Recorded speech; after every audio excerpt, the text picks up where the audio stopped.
We speak with the former External Affairs Minister, former Defence Minister, and also an ex-serviceman of the Indian Army, Jaswant Singh.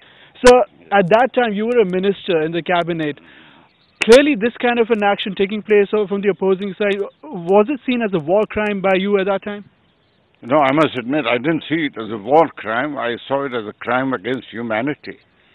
I termed it as not simply an inhuman act, really a heinous act, which no civilized force will commit on another civilized force. And they were clearly, it was by then evident enough, because increasingly we were getting evidence that these are park regular soldiers.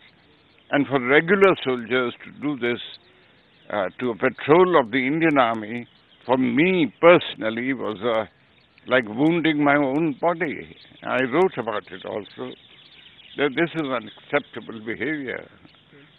But sir, what has the government... I said it to the visiting foreign minister. He would very kindly then come to try and sort out matters unsuccessfully. And that is, I'm referring to Minister Sartaj Aziz Sahab, who came, and I had said, this is not acceptable. I'd said it in the press also.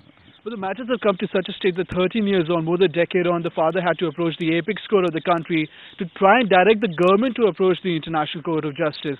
Do you not feel the government, successive governments, have failed in their manner to perhaps bring those perpetrators to justice? I don't know whether they failed or not failed. Governments quite often get drowned under the weight of the urgent and pushing out the important. So what has to be done on a daily basis pushes out the substantial or the principled and the important. And I think this is because it was not just Captain Kalia, there was also squadron leader Ahuja, who had similarly, his aircraft had crashed, who had been similarly tortured.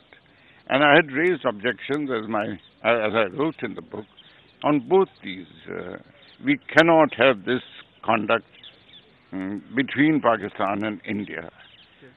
We must take it very seriously.